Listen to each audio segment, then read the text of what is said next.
दोस्तों, एक ऐसा व्यक्ति जो अपनी 14 साल की बेटी के साथ लगातार शारीरिक संबंध बना रहा था और वह इतनी बेहरमी से संबंध बना रहा था कि उसकी बेटी की हालत खराब होती जा रही थी, लेकिन बेटी भी अपने पिता का भरपूर साथ दे रही थी और इन दोनों की सिसकारियां पूरे रूम में गूंज रही थी।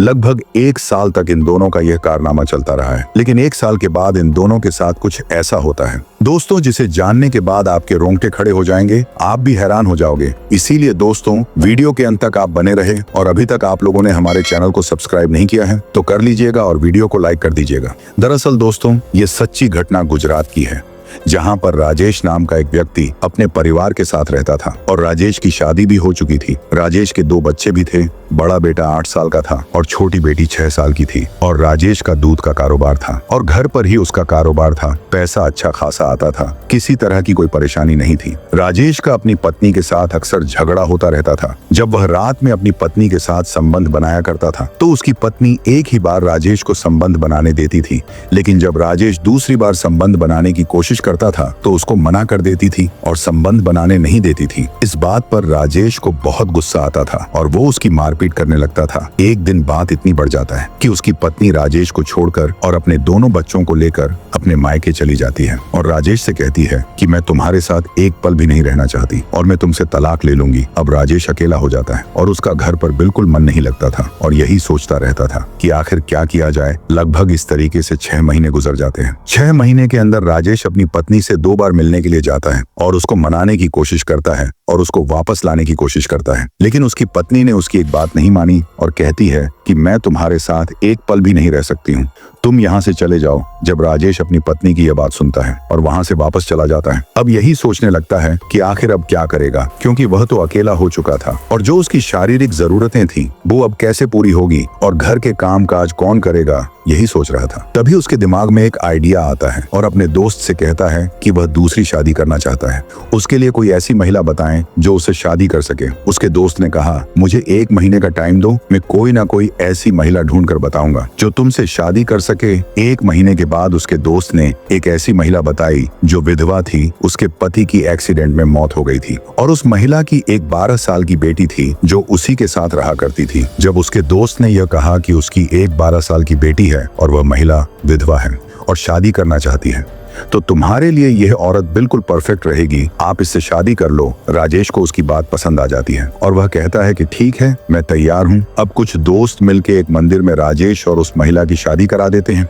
अब राजेश उस महिला को अपनी दुल्हन बनाकर अपने घर ले आता है। इन दोनों का वैवाहिक जीवन बड़े अच्छे से गुजरने लगता है और राजेश की शारीरिक जरूरत भी पूरी होने लगी थी और उस महिला की भी जरूरतें पूरी होने लगी थी। अब किसी तरह की कोई दिक्कत परेशानी नहीं थी और राजेश का जो कारोबार था वह काफी अच्छा कारोबार था। पैसे की तो कोई दिक्कत परेशानी थी ही नहीं और जो 12 साल की लड़की होती है जिसका नाम प्रिया था, वो भी इन्हीं लोगों के साथ रहती थी। एक दिन राजेश की पहली पत्नी को पता लग जाता है कि राजेश ने दूसरी शादी कर ली है, लेकिन उसकी पत्नी को यह बात से कोई फर्क नहीं पड़ता है क्योंकि उसकी पत्नी ने उसको हमेशा के लिए छोड़ने का मन बना लिया था और धीरे धीरे ऐसे लगभग 9 महीने बीत जाते हैं। राजेश की जो दूसरी पत्नी थी वो गर्भवती हो जाती है और वो बच्चे को जन्म देने वाली थी, तभी उसकी हालत खराब होने लगती है। इसलिए राजेश उसको पास के एक नर्सिंग होम में लेकर जाता है और वहां पर डॉक्टरों को दिखता है। डॉक्टर उसको भर्ती कर लेते हैं, लेकिन सबसे बड़ी दिक्कत ये थी कि उसकी पत्नी का जो बच्चा होने वाला था वह पेट के अंदर ही मर चुका था, जिससे उस महिला को काफी परेशानी हो रही थी। ऐसे ही लगभग 1 घंटे का समय गुजर जाता है, लेकिन उस बच्चे का जन्म नहीं होता है और दर्द के मारे उस महिला की वहीं पर मौत हो जाती है। फिर वो अपनी पत्नी को अस्पताल से लेकर घर आ जाता है और उसका अंतिम संस्कार कर देता है, लेकिन एक बार फिर राजेश अकेला हो जाता है और टूट जाता है। उसका काम काज में भी मन नहीं लगता था। धीरे धीरे 6 महीने का समय और गुजर जाता है और उसकी जो सौतेली बेटी वो 14 साल की हो चुकी थी। एक दिन जब राजेश घर पर अकेला बैठा था, तब उसकी सौतेली बेटी नहाने के लिए बाथरूम में जाती है और फिर वो नहाकर बाथरूम से बाहर आती है तो उसका पूरा शरीर भीगा हुआ था, उसके कपड़े भी भीगे हुए थे। उसके भीगे हुए कपड़ों में उसका शरीर दिख सा रहा होगा। तभी राजेश की नजर अपनी सौतेली बेटी के ऊपर पड़ती है तो उसकी नीयत खराब हो जाती है और सोचने लगता है कि ये कौन सी मेरी सगी बेटी है, ये तो सौतेली बेटी है।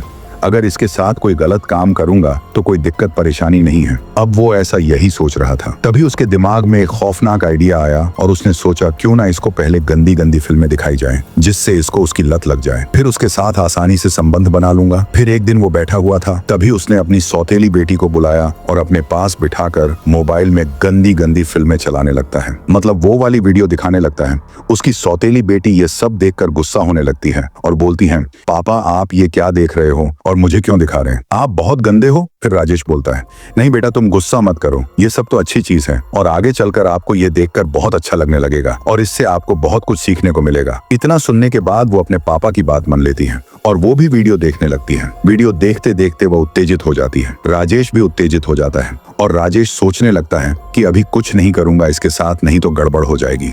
अभी कुछ महीने और निकल जाने दो, जब इसको ये गंदी वीडियो अच्छी लगने लगेगी। उसके बाद जब भी प्रिया फ्री होती थी तो अपने सौतेले पिता से फोन लेकर गंदी फिल्में देखने लग जाती थी। ऐसा करते करते लगभग 1 महीना हो जाता है और प्रिया को अब गंदी फिल्में देखने की लत भी लग चुकी थी और राजेश को भी पता चल जाता है कि उसको अब गंदी फिल्में देखने की लत लग चुकी है। अब यह सही समय है उसके साथ संबंध बनाने का। फिर एक दिन रात में राजेश अपनी सौतेली बेटी को अपने पास बुलाता है और कहता है, बेटा आज आप मेरे पास मेरे साथ ही सो जाओ।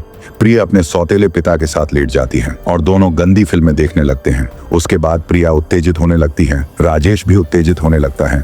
उसके बाद वो प्रिया के शरीर पर हाथ फेरने लगता है, उसको इधर उधर छूने लगता है। उसके बाद राजेश सौतेली बेटी के सारे कपड़े निकल देता है। अब उसके शरीर पर एक भी कपड़ा नहीं होता है। ये सब प्रिया को अच्छा लगने लगता है क्योंकि प्रिया ने जो सब वीडियो में देखा था वैसा ही उसका पिता उसके साथ कर रहा था, क्योंकि वीडियो में वो सब कुछ जान चुकी थी कि आखिर इसमें क्या क्या और कैसे कैसे होता है और कितना मजा आता है। ये सब उसको वीडियो से पता चल गया था और प्रिया को भी इसकी लत लग चुकी थी। अब राजेश भी अपने कपड़े उतार देता है और लगातार उसके साथ छेड़खानी करता रहता है। 10-15 मिनट के बाद वो उसके साथ संबंध बनाने लगता है। प्रिया को शुरू में तो ये सब अच्छा नहीं लगता है, उसको बहुत दर्द होने लगता है। वह कहती है कि पापा मुझे छोड़ दो, मुझे बहुत दर्द हो रहा है, लेकिन इसने उसकी एक नहीं सुनी और लगातार उसके साथ दर्दनाक तरीके से शारीरिक संबंध बनाता है कि प्रिया की चीखें निकलने लगती हैं, वह रोने लगती है। उसके बाद आधे घंटे तक ये संबंध बनाता है और जब ये थक जाता है तो उसे छोड़ देता है।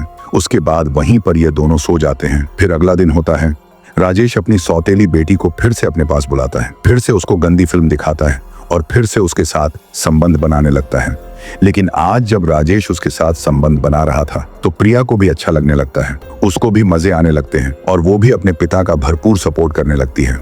अब राजेश अपनी सौतेली बेटी के साथ रोज रोज शारीरिक संबंध बनाने लग जाता है और अब प्रिया को भी यह सब में मजे आने लग जाते हैं और अब वो भी राजेश के साथ रोज संबंध बनाने लगी थी। धीरे धीरे अब 8 महीने का समय निकल जाता है। प्रिया एक दिन आंगन में खेल रही होती है, तभी पड़ोस की महिलाओं की नजर प्रिया पर पड़ती है और उसका बढ़ा हुआ पेट देखती है तो वो तुरंत समझ जाती है कि प्रिया गर्भवती है। वो प्रिया को लेकर एक पास के नर्सिंग होम में जाती है और डॉक्टर को उसके बारे में बताती है तो डॉक्टर चेकअप करके बताते हैं कि वो 8 महीने की गर्भवती है। ये सब सुन के गांव के लोग दंग रह जाते हैं, परेशान हो जाते हैं। तभी पड़ोस का एक व्यक्ति पुलिस को बुलाकर ये सब बता देता है, क्योंकि यह पोक्सो एक्ट का मामला था, नाबालिग लड़की का मामला था। जब पुलिस ये खबर सुनती है तो तुरंत पुलिस वहाँ पर पहुँच जाती है और लड़की को अपने कब्जे में लेती है और लड़की से पूछताछ करने लगती है। बेटा तुम्हारे साथ ये सब किसने किया है? क्या तुमने अपनी मर्जी से ये सब करवाया है? लड़की डर जाती है और चुप रह जाती है, कुछ नहीं बोलती। फिर पुलिस उससे थोड़ा सख्ती से पूछताछ करती है तो पूरी कहानी बता देती है कि मेरे सौतेले पिता डेली रात को मुझे गंदी फिल्में दिखाया करते थे और फिर ये सब हरकत करते थे। जब पुलिस और गांव वाले ये बात सुनते हैं तो उनके पैरों के नीचे से जमीन खिसक जाती है। अब तुरंत ही राजेश को पुलिस गिरफ्तार कर लेती है और उसको थाने ले जाकर उसकी खूब अच्छे से कुटाई की जाती है। फिर उससे पूछताछ की जाती है तो राजेश पूरी कहानी पुलिस को बताता है तो पुलिस भी उसकी बात सुन के दंग रह गई और पोक्सो एक्ट का मामला दर्ज करके इसको उम्र कैद की सजा सुनाई जाती है और इसको जेल भेज दिया जाता है। दोस्तों, इस कहानी को बताने का हमारा इरादा किसी की भावनाओं को ठेस पहुंचाना नहीं है, बल्कि लोगों के बीच जागरूकता फैलाना है। और इस कहानी को लेकर आपकी क्या राय है, हमें कमेंट बॉक्स में जरूर बताएं। और अगर आपको हमारी वीडियो पसंद आई हो तो इसे लाइक करके चैनल को सब्सक्राइब कर लेना। धन्यवाद।